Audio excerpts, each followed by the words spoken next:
Hey everybody, you're watching Cole the Cornstar. Back to work we go today, guys.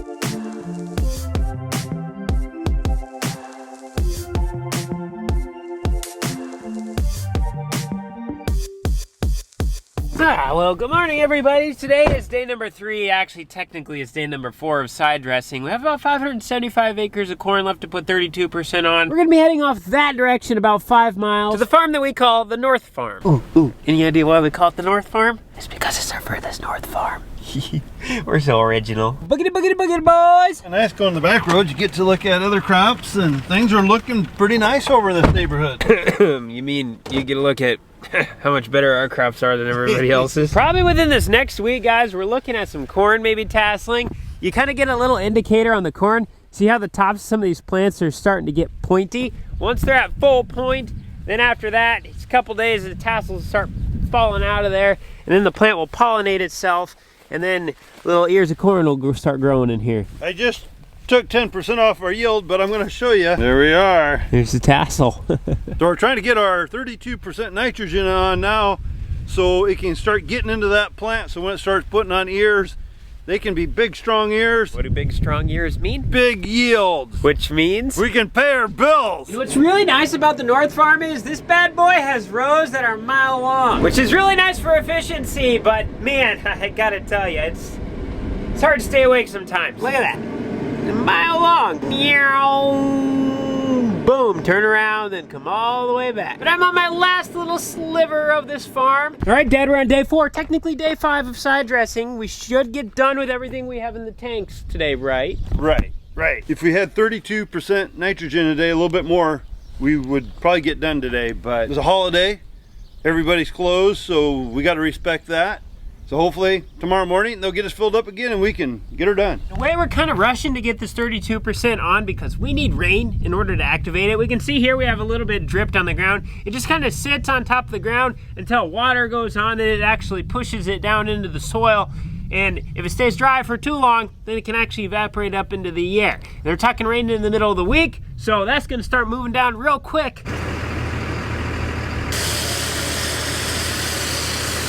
Oh, that is much better. I can see again. Now, like I was saying, we only have enough 32% today to do about 80 acres worth. The field right there across the creek on top of the hill is 80 acres. That's the farm we call the Hanson Farm. So that's the one we're gonna try to get knocked off here this morning quick. And then after we get the Hanson Farm done, it's the 80 acres right here closest to us, right around the main heated shop. And then across the creek over there, we got another 120 acre farm. And then after that, it's my Uncle Orland's 110 acre farm. And then we are done side dressing, but we won't get done today because we're gonna run out of 32%. Oh, it's starting out to be a warm morning. We got the skid loader out here. We're gonna do some servicing to it. And the other day when we were running it, just seems like when you're going forward a couple times, like it'd want to jerk a little bit to the left. Just like a quick little jerk. That's right, my skid loader's a jerk. I might need to do a little adjusting on the linkage. I'm not 100% sure yet, but I want to try to get this done because I know the crew for the cement and stuff is going to want to use it, and it's high time for an oil change. Well, it's got 120 hours on the oil, and we like to change it between 125 to 150 hours on these little motors. Engine oil is probably one of the most important things on an engine, is keep good clean oil in it and a good quality oil. I know we probably change our oil maybe sooner than we have to, but I still say engine oil is cheap compared to an engine. And I lost my big channel locks. Wonder what I did with them. How's it going out there, Cole? I got that end bit done and it's outlined now, so it's just back and forth. Okay. All right, let's get these filters changed quick.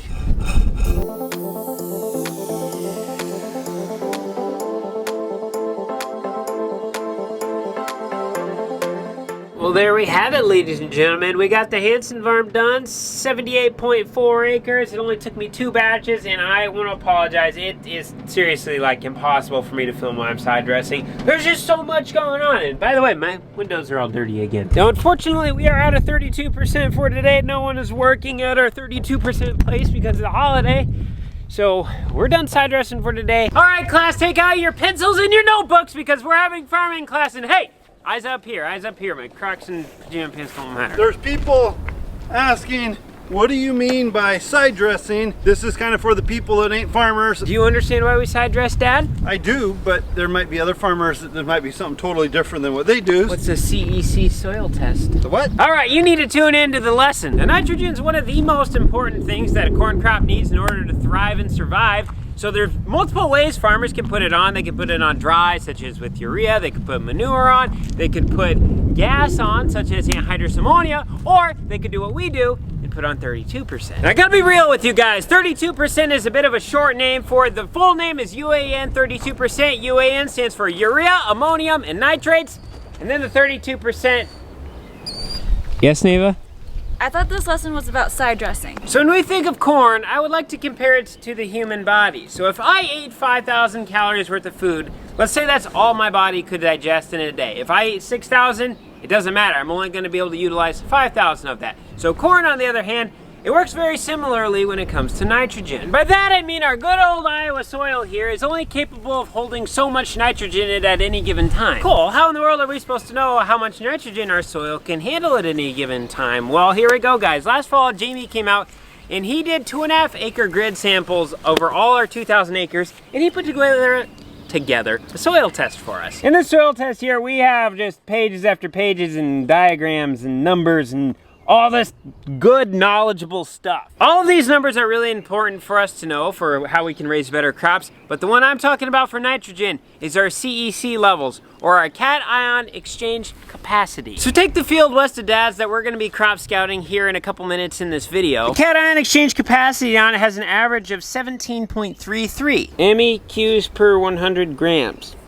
Whatever that means. All I know is we multiply that bad boy by 10, and that gives us how many pounds of nitrogen our soil can hold at any given time. So in our case, the average for that field is 17.33. Multiply that by 10, 173 pounds of nitrogen is all we can hold. Remember your pencil, notepad you had? Well, don't forget to be taking notes here, guys, because 1 bushel of corn takes 1 pound of nitrogen to produce. So if we want 250 bushels per acre on corn, we need to have 250 units of nitrogen. Well, Cole, didn't you just say that the CEC levels depicted that we only had 173 pounds of nitrogen at the soil at any given time? How in the world are you supposed to raise 250 bushel corn off of that?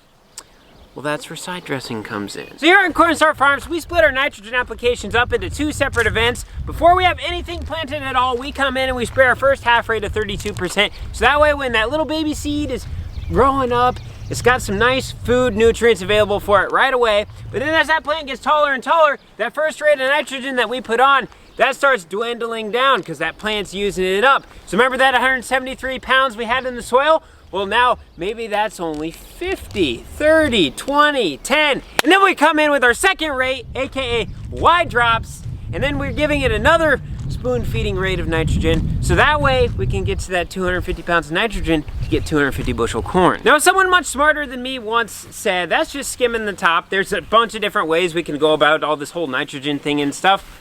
But that's basically the summary of behind why we do side dressing. Okay, guys. Test is going to be on Tuesday. Don't forget. This is going to be worth 25% of your grade, so be sure to study. So this morning we're going to have Jamie and Nate, our agronomists, come down and we're going to go scout some of our Brevant planted corn and soybeans. They were supposed to be here 7 minutes ago, so they should be here any second. Dad, I've been waiting 12 seconds. I'm getting tired of waiting. Well, there they are. Wait, what is this? You change hats when you go to different farms? Absolutely. There's the next farm and the following farm.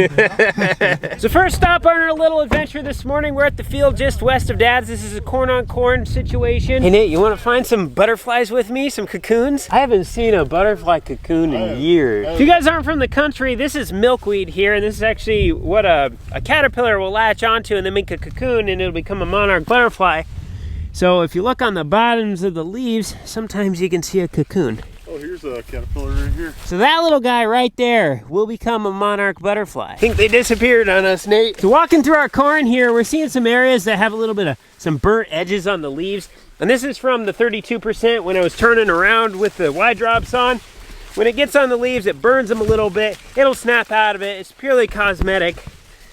But man, it makes it look like the plant's pretty sick, doesn't it? Should have wore a long sleeve shirt. I'm gonna be itchy after this. Oh hey, we got a little baby ear poking in right here. Oh, you got 2 in 1. It's a twofer. Hey, you better replant that. If you've never walked through a cornfield before, the edges of these leaves, they're kind of like a almost like a paper cut kind of feeling when you get sliced by them. It's really itchy. Hey Nate, I found where you walked. So we went out into the field and we pulled a couple corn plants out.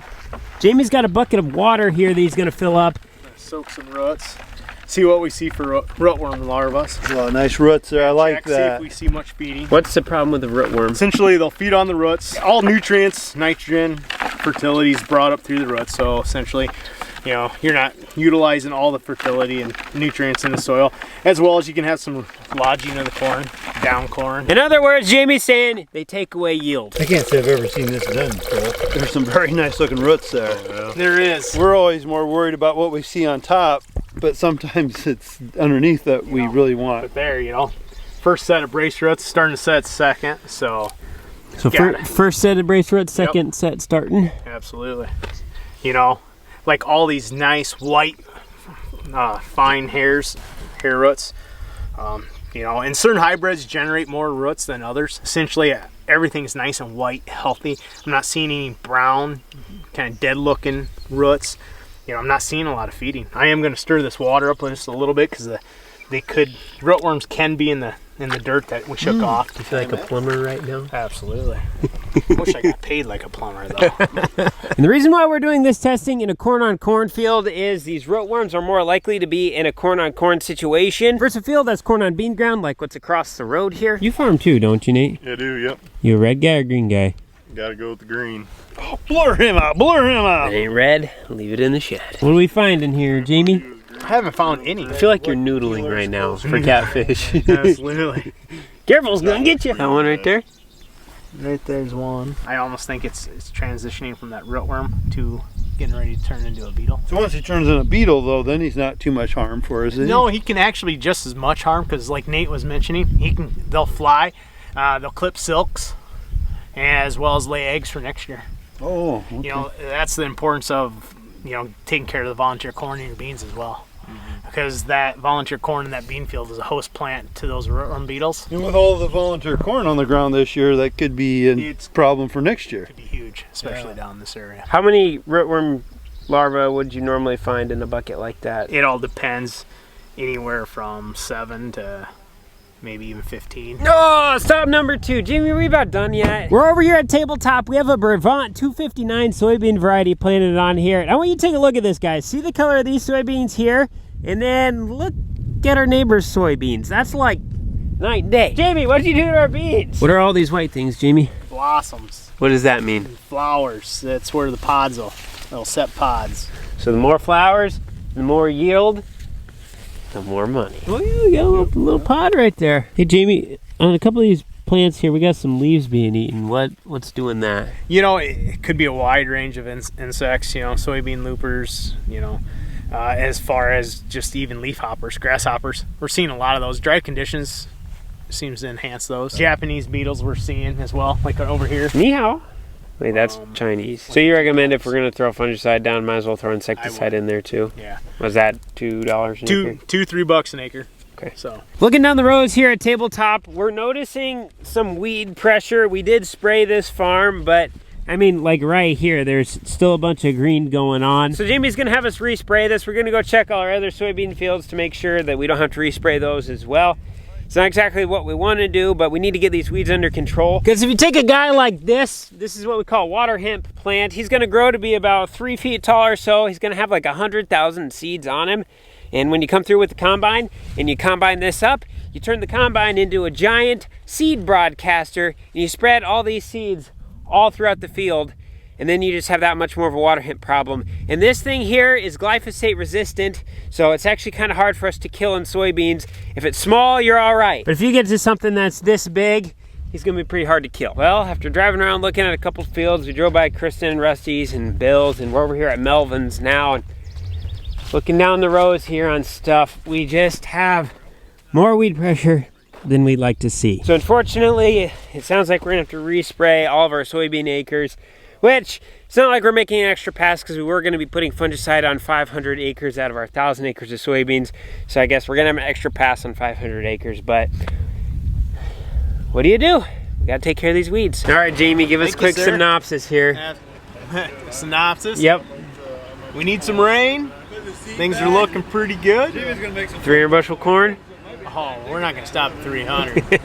You're gonna go big. You gotta really go big. Let's shoot for 3 1/4. Now, the weed situation is definitely not the news we wanted to hear, but it's the news we got, so we have to deal with it. We need to get these weeds under control because, like I said, we don't want to be spreading this massive seed bank across our field. And also, if these weeds do grow, we're going to have a major soybean yield loss, and that's also not what we want. So here's where it gets kind of difficult, because we did everything by the label of what the chemical product said, and it didn't perform how it should. So we have to go to the company that we bought the chemicals from and say, hey, this didn't really work. So they do have funds available for stuff like this, because every now and again this kind of stuff does happen. So hopefully we get 100% of our money refunded on this. So essentially they're just going to pay for this next 1,000 acres of soybean post-emergence spray that we have to put on. But I honestly don't know what they're going to do. It costs us $30 an acre to spray it on our post-pass, so we have 1,000 acres. So if this has come out of our pocket, 30 grand, not exactly fun. So hopefully the company we're working with says, don't worry, we got this under control, we'll take care of it. But Jamie's gonna look into it, and we're gonna find out. Oh, it's always something, isn't it? Just when you think you're kind of getting around the corner and getting one project done, you gotta take a step back. But sometimes that's how business works. This is all I got for today, guys. Remember, we have Cornstar Farms merch available through link in the description. 15% off Fit Vipers available down there as well. Don't forget, test on Tuesday, 25% of your grade. See you next one, guys. Thanks for watching.